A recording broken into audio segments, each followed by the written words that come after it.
Good morning, everybody. Thanks for joining us. This morning, we are presenting data-driven marketing for rental managers. Joining me this morning is Paul Hanak, Director of Digital Marketing for ICND, and Rob Johnson from Key Data Dashboard. I am Diamond Franson from ICND, their brand manager.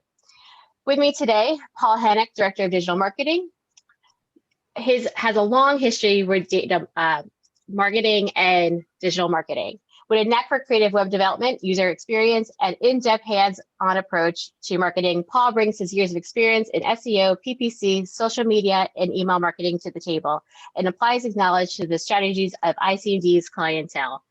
Also joining him today is Rob Johnson, Senior VP of Sales for Key Data Dashboard. In 2017, Rob helped create and launch our industry's first true comparative data dashboard, Key Data Dashboard. With more than 31 plus years of experience in the vacation rental resort lodging industry, two of Rob's passions is to help new clients learn and understand the value of comparative data and Nebraska football. So gentlemen, thank you so much for joining me this morning to discuss this amazing topic we're going to hash out together. We all need to know the data that our vacation rental managers are using so they can gather the information they need to make decisions going forward in this climate that we all are in together.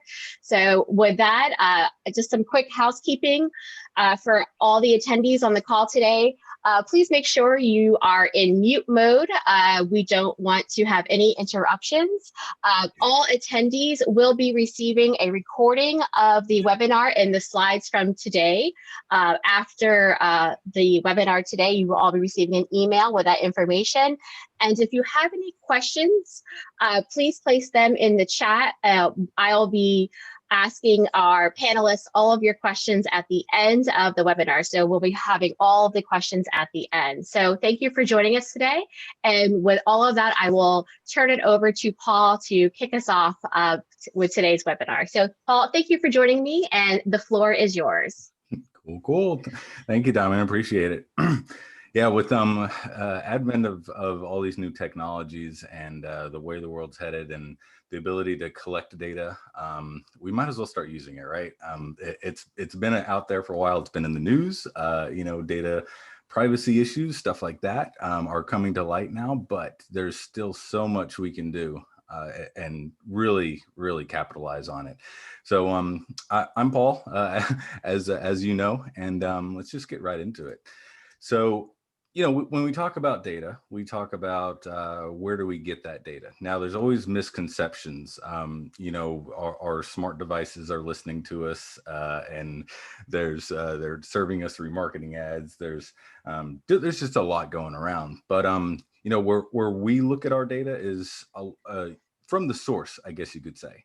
So when ICND collects data, it's usually through analytics or through our website that we're able to really see what users are interested in, and that interest is what we use to market to them. And it's nothing new, but it's definitely cool. But a lot of this stuff in here is going to be very targeted and very nerdy, I guess you could say. So this is stuff that I want to show you that you can do. Talk to your marketing company like ICND and see if they can't help you get some of this stuff, and so you can make these decisions going forward. So we grab data from the property management system itself, Google Analytics, and just other internet sources. And Rob, there's always a misconception around scraping data too. Right. So that's one of those things that's always out there. Yeah, I'm hoping to clear some of that up, Paul, when we get down to my portion of the webinar. So exactly, cool. So Google Analytics is probably the biggest, most well-known tool there is out there, right? And that's the one that gives us the insight on the users. Now, yes, it does bounce rate, it does time on page, it does conversion rate, stuff like that. But it also gives us some other information. And that other information tells you what kind of visitors are on your website. So we're talking about ages, genders, what they're interested in. and also what they're currently seeking out or searching for. So think of it like this, like there's all these buckets out here, right? So there's a bucket of people that like flowers, and there's a bucket of people that like vacations. There's a bucket of people that like 3D printers, like this guy. So all of that stuff is out there in Google land or in Facebook land or in whatever whatever's out there. It's available for us to use. Now, there have been restrictions that have come to light recently, so I won't get into that. But all of this stuff, these buckets are what we target. So we can target a bucket of people that are likely to convert and actually make a booking on your site. So geographic, obviously, we can see where people are coming from, and then booking times, days of the week, right down to the hour, minute that can be recorded in analytics. So I'll go over these in a bit more detail, but just as a high level overview, we're talking about age and gender. So just looking at this screenshot right here, you can see that these are primarily 64% are female visitors to the site between the ages of 35 and 54 is the high point. So looking at this at different times of year, looking at this at different date ranges gives you a different view of the age groups that you can target.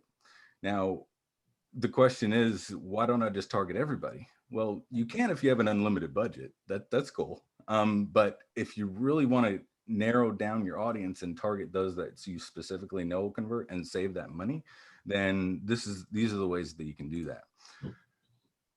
Popular areas in Google Analytics, this is where people are coming from and where they're booking from. So whenever you're looking at data, it's not just about the traffic, it's about the people that are booking, and analytics shows you that as well. Hey, Paul, real quick, just not to interrupt, but on that last slide, that heat map of where the folks are coming from, how do you guys pull that data? That one's just directly in analytics. It's available to anybody that has access to the analytics account. The problem with this, though, and this is where you guys will come in a minute, is it's just online. Right. We don't see call data, and analytics doesn't record that. So we're getting half the picture of where people are coming from. Gotcha. Even looking at this, I mean, this is really cool. There's a lot of numbers on this screen. Don't worry about it. But basically, after looking at this, we can determine that Tuesday nights, late at night, are the best times for conversions, online bookings for this client. So Sunday's next, Wednesday night's next, Sunday night, Monday night, these are all nights for online bookings, right? Which makes sense because you're closed during the day.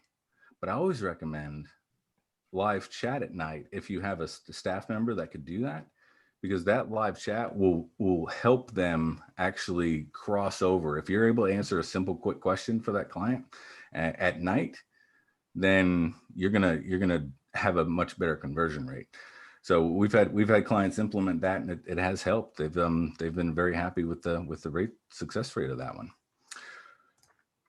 So how do we use that? We got all this data. How do we use it? What do we do? So first off is pay-per-click campaigns, and primarily with bid adjustments. Now, because ICND is a Google Premier partner, we do have a direct Google representative that we work with regularly that will give us some insights, and also give us beta tools to test out before they actually go to launch. So way back when, this is years ago,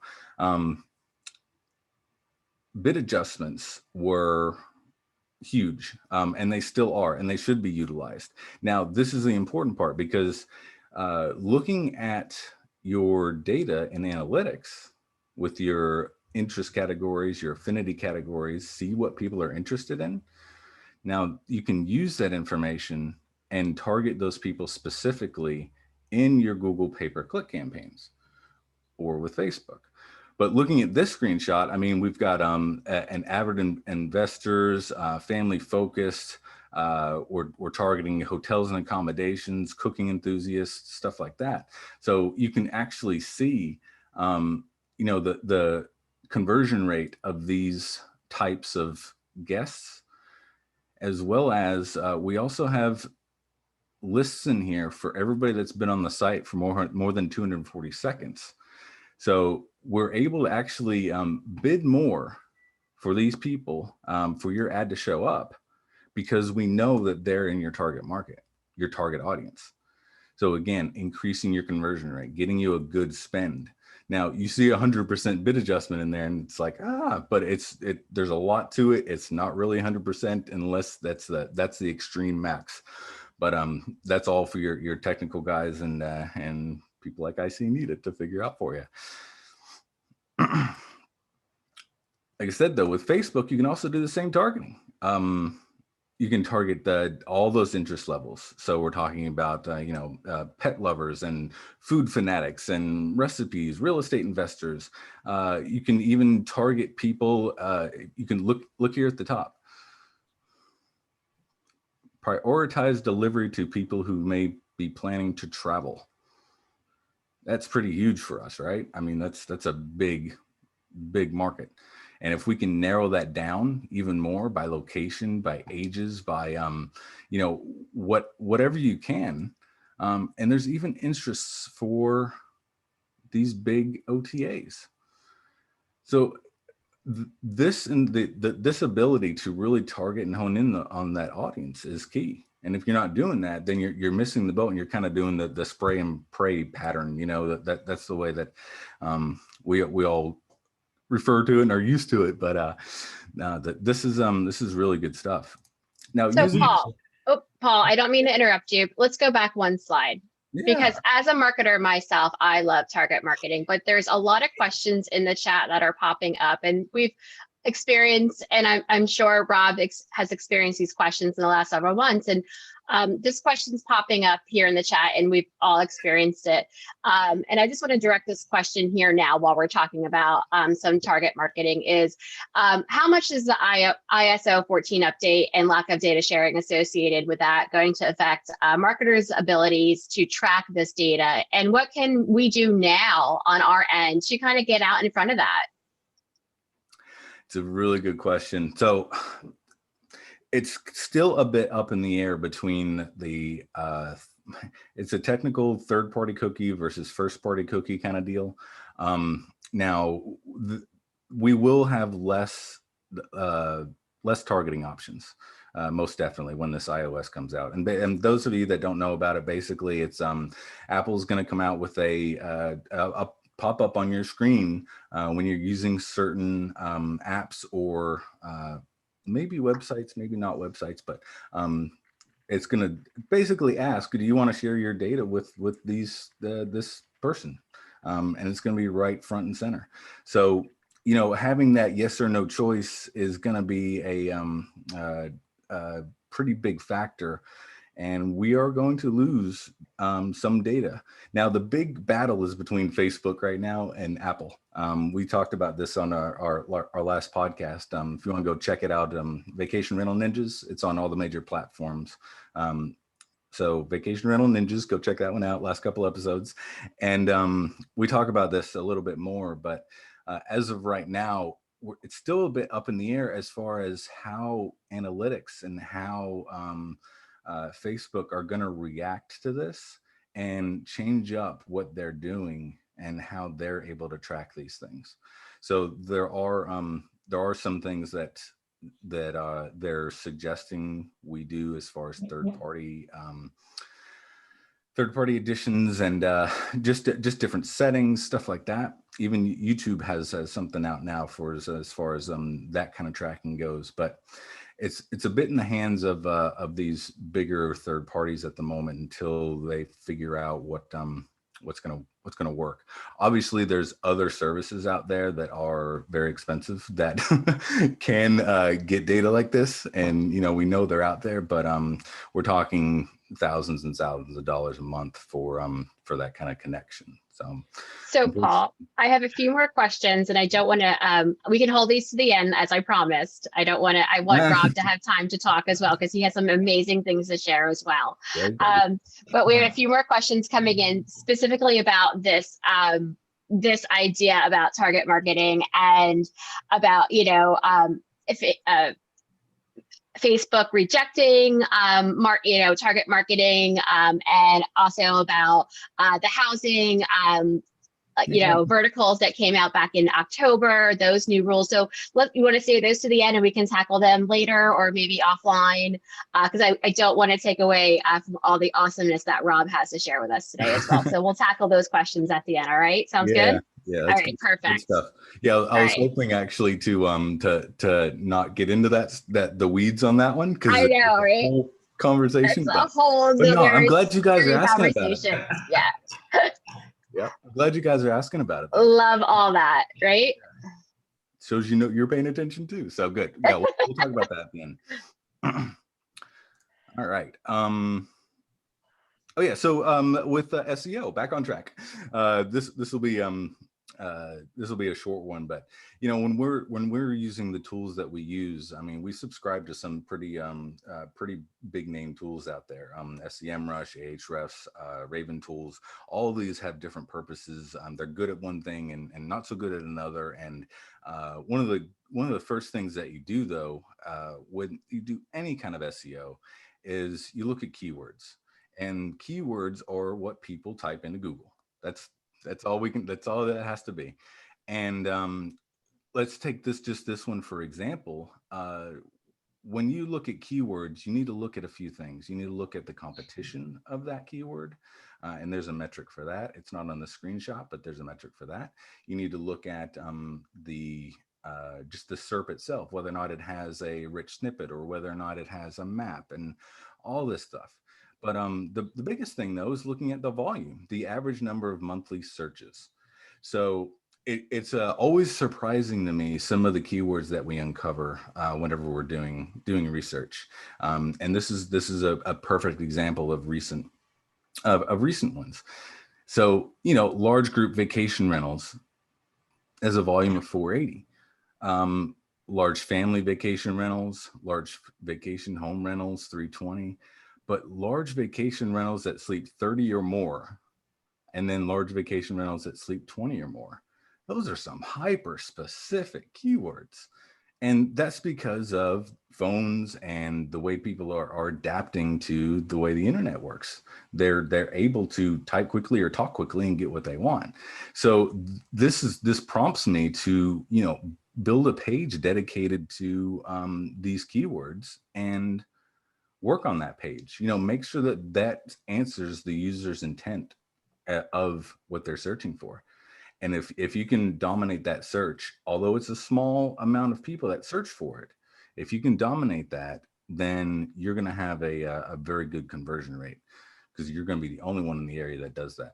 So again, talk to your marketing company about finding some long tail keywords that will reap some benefits. Has to be in your niche, obviously, but it's one of the main things to worry about. All right, so Google Analytics is great, but there's things that it can't do. So I spoke a little bit before about Rob's ability to have a full picture. Any offline bookings, any offline locations, any phone calls, that stuff's not tracked in analytics. So we're kind of at a standstill as far as getting that full picture. And then you can't tell what the market's doing. You have no idea what your competitors are doing because you can't see their analytics. And then it doesn't really do a good job of managing inventory status. You have no idea if, people visit pages and people navigate the site. It doesn't record whether or not you have 0 search results or you have just a dead end on the site to where people are not getting what they want. It just shows you times, and that's pretty much it. And of course, can't do anything about owners, but that's where key data comes in. So I'm going to let you take it away, Rob. Okay, thanks. I appreciate that. That was really good information, Paul. I've learned quite a bit. Yes, thank you, Paul. I'm not your SEO master by any means, so that's above my pay grade, but I can talk about data. All right. All you, Rob, the floor is yours. Show us the new stuff. We want all the good stuff and the new stuff. Oh, yeah. Okay, yeah. All right. This is what they came for. Give everybody a little taste here. So Paul mentioned something at the beginning about kind of the confusion between, scrape data and source of record data. So I'll just make that clear that at Key Data, we have integrations with over 40 property management software reservation systems around the world. And so all of Key Data's data is what we consider source of record data. The opposite of that is when we look at scrape data. So to give you an example, like we do offer in our dashboard, and for those on the call that are aware of this, just from a supply standpoint, we scrape Airbnb and Vrbo every day for the entire United States. And the intent there is to show what you're competing against and not to use any of that data for any kind of pricing because of its inherent inaccuracy. Because when you scrape data, you're looking at an advertised rate, not a sold rate. And when you're looking at their calendar, there's assumptions that are made by some pricing companies, and they have to, because when they look at the calendar, they don't know if that's a guest, paid guest, they don't know if it's an owner, or they don't know if it's a hold. And so they make an assumption in their algorithms with a percentage for occupancy. So my point in saying all that is just to kind of clear up a little bit of the difference between source of record data and scrape data, right? So we aggregate the data daily in near real time.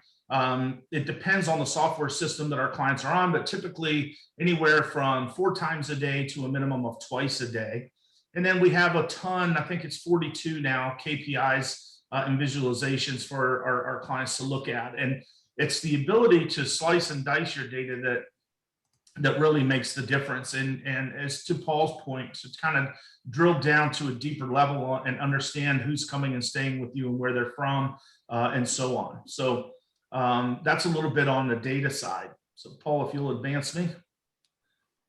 So one of the things that happens, and this is kind of tying back in again, of course, what Paul mentioned about, know where your guests are coming from, is the only piece of guest data that Key Data collects from your software system is the postal code from where the booking originated. And so what we're able to do with that is you're able to generate a feeder market report. And of course you can filter it and drill into it a little bit deeper, but basically it's going to show you, based on a date range that you punch into the calendar, where your guests are coming from. And it's going to rank them financially by booked revenue. And it's going to also show like how many check-ins that came in. It's also going to show you how much revenue it was generated from that market and what percentage of revenue is that market to your business. And so really being able to, feed into this data and drill down into it can really help you guys target markets specifically based on where the guests are coming from, what type of property they're booking, and when they're coming, most importantly. And that's perfect for what I was talking about with bid adjustments, because you don't want to just exclude a certain area from your marketing, because there's still people there. But if we do a bid adjustment on your highest revenued area, then that's exactly that relationship. And especially like if, let's just say you're pacing 20% below 4th of July for this year compared to last year, I would go into a feeder market report and I would pull up just specifically July 4th week of 2020. And I would see that feeder market report and see where those folks are coming from. And then as it suggests, if you'll back up just 1 second, you see the postal codes listed there. Well, you can export those and you can actually use those postal codes to geofence market on social media and with Google as well. So you can directly target those guests that came last year for July 4th and try to drive that occupancy back up to a normal level for July 4th. So quick example of how to use that. You're saying you can cross-reference both where they're from and when they booked. Mm-hmm. Yes. Yeah, and how much revenue was booked as well. Exactly. Yeah, that's awesome. So, and then, the timeliness of targeting markets, right? Based on when guests are booking. So a booking curve report that you see on your screen now, it really gives you the ability to understand when you need to market a specific time range in your market, right? So if you can look at the calendar there, it's giving a quick example saying, for guest arrivals in between December 5th and January 30th, right? And so if this chart reads from bottom right to top left, and so it's interesting, the orange bars are the number of individual bookings, and they started way back in 2019 in the bottom right. And then the cumulative is the blue line that curves up. And so that's why it's called a booking curve. So if you want to know when to market, I'm going to say Ocean Isle Beach to the world for stays between the 5th of December and the 30th of January, you're going to start right about where that green line is, which is where that curve breaks up, right? So it's important to understand when bookings are coming in for what time period so that you can effectively market. Would you agree with that, Paul? Oh, yeah. Oh, Okay. yeah. Very good.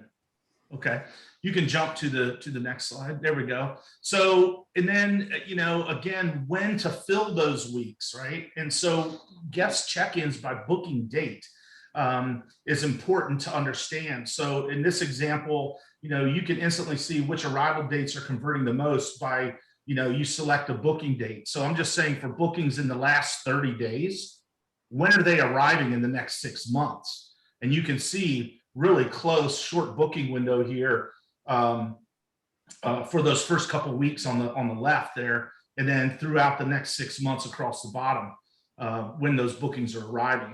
So it really provides like opportunities for actionable marketing for folks when they understand the data by looking at their guest check-ins and when they're arriving.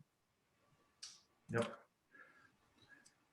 Yeah, and that leads on to, and that's why that data is so important for us as marketers, because this allows us to plan out. If we have historical data with stuff like that, I mean, the years past, we'll take COVID aside. That's not the issue. If we are able to actually see when people are booking for July 4th week, we know when to do target marketing. We know how to plan this out then, so we can create a content calendar for the entire year. We know when to send e-blasts out to specific people depending on when they book, and we know how to say to owners, well, the busy week for this certain time period hasn't come up yet, so hold your horses, we'll get it filled. And then obviously, shift around the pay-per-click campaigns depending on what and who you're targeting. So Yep, for sure. With one of the big questions that everybody's always asked, and we just alluded to it, is when do people look to arrive? When they're on their website, when they're on your website, there's always been a disconnect as far as what dates people are searching for. What's that interest? What's that demand?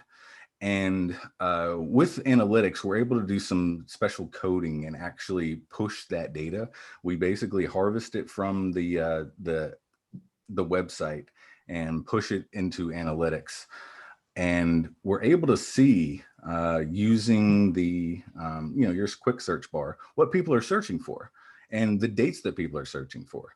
So just in this screenshot, you see the most popular arrival date is after July 4th, and it's actually not the week of July 4th. It's a bit after. And then we go into June a bit, and then more in July. So just looking at this, the popular time specifically for this client isn't this 30-minute booking or 30-day booking window. It's people are wanting to come for the summer, and that's it. So obviously, you can do things like locations, bedroom sizes, stuff like that. The only problem is that this data is a little bit limited with the way analytics has to process it. and you're not able to do all this. You can see this in tabular format, but that's it's kind of a pain to say the least. So that's again where key data really comes in. Yeah, so a little bit of an announcement for those of you that maybe didn't catch it on LinkedIn or Twitter or via Mintel. Key Data made an acquisition of a company last week called DemandIQ, a very small startup that was developed by, some of you may know, Amber Carpenter and Joe Scrudo down in Florida. But basically, it's a demand data tool that is going to show you just all the data that you haven't been able to see, when people are searching to arrive. So in this example of this dashboard, we can see that for July 3rd week, we've had 693 searches. That's up 5.5%. And then where did those searches come from? And we can see by market and percent increase or decrease. So using the combination of the arrival dates and feeder markets, you can identify demand opportunities and market to those, right? So you can make, as Paul was alluding earlier, making some real-time adjustments to your marketing campaigns, for increased direct bookings, for sure. So this tool is pretty exciting. So for that July 3rd week, guests specifically, we're looking by length of stay. If you can go forward one, Paul. Yeah, by length of stay. So this is the July 3rd week that we just saw. And then, so for 7-night lengths of stay, I've had 655 searches. That's up by 6.2%. You can actually set date ranges in here as well. But interestingly enough, I had 24 people that pretty much dead-ended, right? They never put in their length of stay in the search. How many people want to stay 6 nights? How many want to stay 14 nights, 5 nights, and 4 nights? And so, the length of stay, has never been available in our space before from a demand data side. And it's going to give you opportunities based on the demand by length of stay. So if you have occupancy for July 3rd week in your 2-bed and 2-bath condos, as an example, you still have inventory to sell. Maybe you look at this and you see that how many people were looking for a 3 or a 4-night or a 5-night stay, and you have a 7-night, minimum for those summer weeks. Maybe this is an opportunity to adjust those minimum stay rules. And instead of a week of 7 zeros for that owner, you have a week of 4 nights with numbers instead of all zeros, right? So it's going to be able to give you the opportunity to make some real-time decisions about whether and when to lift your restrictions for certain types of bookings, and then how to best price those shorter stays. So I can't tell you how excited we are. Of course, this is the very, very early stages of this, to bring this demand data to our industry. It's a first. The hotel industry doesn't have this, but you guys do have access to this now through Key Data. So more to come on that too. Anything you wanted to add on this, Paul? Yeah, I'm so excited. That's all I have to say. And one of the other things too that I really always kind of I want to say harp on about, but with the ability to see what users are searching for, you already alluded to the fact that you can change your minimum night stay if you see a lot of people looking for those certain times. The other part of that coin, the other flip side of that coin is we're able to see as website developers if there are any barriers. So if the calendar is allowing people to look for 3 nights, then there's an issue there whenever we don't even have a 3-night minimum. So maybe we need to do some reprogramming on your old calendar that you had with us, with stuff like that. That gives us some more insight as far as development, user experience, which leads to more bookings. And then the other thing too that I really like is the ability to actually go after some homeowners too. So let's say, for example, you've got some random week or month in June, and you're almost full, which a lot of property managers on the beach are almost full for summer now.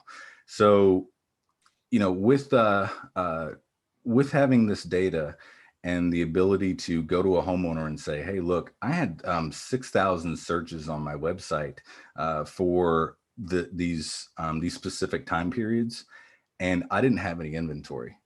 Now, if you come on my program, I'll have a good chance of being able to fill your unit because I have all this demand, but no inventory.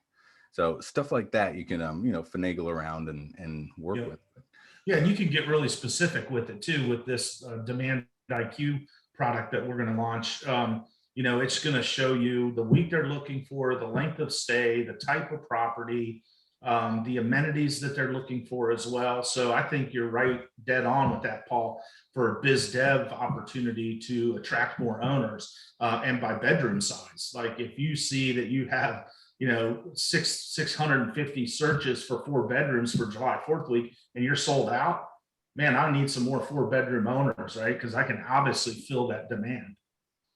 So gentlemen, this tool is getting lots of talk here in action over in the chat, let me tell you. Yeah, I see the but let me just, Rob, the one question that I'm seeing that's standing out to me, because I'm loving this tool, and as a user, I think this is the question that's outstanding, is you said it's available for current users of Key Data Dashboard. So if somebody wanted to go in and, today, tomorrow, next week, as you develop it, how are they going to find it? And what is it called? Like, what's the navigation to find and use this tool currently? Yeah. Can you give us some tips on how to find it? Yeah, so right now, our dev team has the product, and of course, they're doing the things they want to do to it to enhance it even more. So we'll have a soft launch, I'm assuming probably within the next 2 to 3 weeks for our existing clients in a beta format. And there's a couple things behind the scenes that have to happen. There's a piece of JavaScript that needs to get embedded by your website provider, your webmasters like ICND.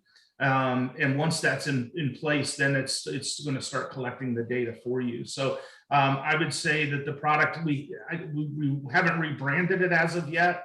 Like I said, we made this acquisition last Friday, and here we are on Wednesday. So things are moving, and they're going to move fast, believe me. And we're going to enhance this product, but like I said, in probably 2 to 3 weeks, we'll have a soft launch for our existing clients, and you'll be notified via an email of how to navigate to this, and there'll probably be some training videos included as well at that time. Perfect, Rob. It's 2021. We're all in fast forward now, right? we want all the data now. Yeah. Okay, perfect. So we have a couple questions, gentlemen. And I think this question might be for the both of you. With all this forward-looking data, how do you make the best judgment call of when to change and lower price restrictions when the market currently is so different compared to historical data? So you guys want to round robin that one? It's a hard question to answer. It is a hard question because we've never been in this situation before. And really, and I don't want to say this as a cop-out, but rely on your history as a company and what you've seen in the past, what you've seen in 2019 and 2018. I'm predicting, I predicted 2021 was going to be a record year back in late 2020. Now, I'll pull the receipts, Paul. I know exactly when you predicted. I'll pull the receipts up if you want me to. Appreciate that. It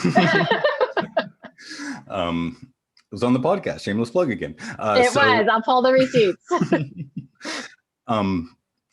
But I mean, with the next year, I really feel if everything still goes on track as planned, we're not going to have as good of a year as this year. International travel is going to open back up. There's going to be just a whole list of factors. So, looking at this year is going to be very tough to compare anything. I predict right now that a lot of our clients, when we send out reports, year-over-year reports, they're going to be in the red just because of demand and traffic. Not because their ranking changed or we're doing less work on the pay-per-click. It's just a lot of it has to do with the demand. So, using this data and looking forward with this data, that is one of the important things to remember, that you still use the same tactics that you always have been and always will. it's just going to change the landscape. The landscape's just going to change. Right. And more data is going to be made available to you to help you with those decisions. But clearly, you know, anytime you're looking at like a rate change, you have to look at your demand, your paid occupancy. So what you have on the books, your pacing compared to last year. So a lot of factors go into that. And if you don't have much revenue management experience, I know Verma is putting out a class. I think they're launching it in April, if I'm not mistaken. It's like a revenue management 101, 102, and 103. And I think it's a certification course. So I would encourage folks to look into that as well, to gain some knowledge about exactly the metrics to look at when you're considering a rate change. That's a good point that you make, Rob, that as we move forward, and I did allude that we are all in fast forward mode right now, but that's a good point. You know, as we are moving forward, we do have, you know, many more avenues to grab the data that we're looking for to make those decisions on when to change lower prices, you know, up, down, and make some strategic moves in our, you know, in our market. So we're not basically relying on some of the old data, because we can add, you know, layer in additional uses of, you know, using new data that were, you know, new tools. So that's a really great point that you just made. Thank you. All right, we have some other questions. Going back to into the weeds, Paul, do you want to go back into those weedy questions for a minute? You can go into the weeds. Okay, we'll go back into those weedy questions. Okay, we have a question here. Every time we try to target a market where our guests come from, the ad gets rejected by Facebook because they say we are discriminating. How can we get around that? We are in a drive-to market and know where the majority of our guests come from. Every single one of our ads gets flagged and taken down when we put it up. Every single one of them. Because of the Equal Housing Act and Facebook not understanding that a vacation rental is not the same as a rental for real estate. So what's happening is it's lumping it into a bucket, and that that bucket of anything rental related is under the Equal Housing Act, according to Facebook. So you can appeal it. Usually there's a couple of, you have to do it a couple times before it actually starts running. Or if you, I don't know if you're doing it yourself or not, but we have a kind of an in with Facebook to where we can directly contact them, because we've done it so many times, and say, hey, let up, in a sense. So, you know, if you have a marketing company that you're working with, then they probably have an in like that too. So that would be my suggestion, is just appeal that as much as you can, and eventually it'll get. And I know you've addressed that in the past on the podcast about using the benefits of using an agency versus doing social media marketing on your own, because using an agency does have the ability to have those partnerships with, you know, those platforms like Facebook to kind of help you get around some of those appeals and restrictions.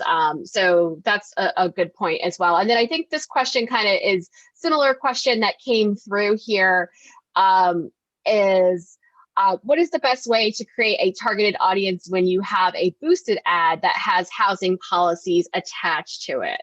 So that's more so about a boosted ad with those housing policies. Do you have similar answer or a little extra advice for that one? As far as the targeting goes, I mean, that you can run the ad with restrictions. We never have, though, because we've always been able to get it to appeal. So I'm really not the authority on that specific scenario. No, obviously you can still, even if you do boost a post, you can still narrow down your audience. Once you have it boosted, there is a way to actually get in there and add those metrics, narrow it down, do the targeting with the geographic and all that stuff. Because when you first boost a post, it kind of opens it up to everybody, 18 to 65 plus, and male, female, and any interest whatsoever. But if you go in there and really narrow it down, then you are able to really hone in on that one. If it's specifically real estate, was it specifically a real estate ad? It just said housing attached. Housing. Yeah. Yeah, I mean, if it's not real estate, I would still try to appeal it and keep that ad set running so that you can go back later to it and well, just keep it running so you don't have to reappeal it, you know. And even if you pause it later at a later date. But that's pretty much the only real way to finagle it is to just to appeal and then target. Perfect. Yes, everything is changing, right? Everything changes all the time, and it's great to see these questions because it shows that you know, everyone is paying attention and they're interested in these topics as they're changing. And keep sending questions in our direction. You know, we're here. You know, Rob and Paul is here to help navigate these questions in this ever-changing landscape. Because, you know, everyone changes the rules every day, it seems lately, right, gentlemen? So Rob, anything else to add? Do you have something? I know Paul has shamelessly plugged his podcast at least a dozen times, I think I counted. And the chat has called for the link. I placed it in the chat. So do you have something to plug as well at this time? This is your turn, sir. Go for it. No, I honestly don't. I was, you know, if you want to follow Key Data on in LinkedIn and on Twitter, that's where all of our major announcements of product release and new features are out there for you to see. And I guess you know, kind of the bigger takeaway from the webinar for me was just, you know, there's a ton of tools to use out there. You know, use the ones that can effectively help you guys increase revenue to better build your companies, and, you know, research those out, whether it's ICND or Key Data. You know, research them out and feel free to reach out to us and ask us questions. We are willing to help in any way we can. Thank you, Rob. Well said. Well said. Well, I just see a few other comments here in the chat. That looks like it went out to everybody. There's a comment here saying that just a warning that if you've had 10 ads, I think this is specifically for Facebook, if you've had 10 ads rejected, you could get your Facebook account suspended. So just be concerned about that. Yeah, that is a very good warning for everybody. So just keep that in mind. So thank you for that warning comment in the chat. We all appreciate that. We have to keep those things in mind all the time. It doesn't look like I have any other questions in the chat. As a reminder for everyone on the call, we will send out the slides and a recording of this webinar to everyone. Hopefully by tomorrow morning, we'll get this all fixed up for everybody to review. Thank you all for joining us this morning. Happy St. Patrick's Day to everyone on the call. Have a lucky afternoon. And if you have any other questions, Rob and Paul's information is on the screen. Feel free to contact them directly with all your questions. And with that, I am signing off. This is Diamond Franson, Brand Manager of ICND. Have a lucky afternoon, and thank you for joining us today. Bye-bye, everyone. Bye. Bye-bye.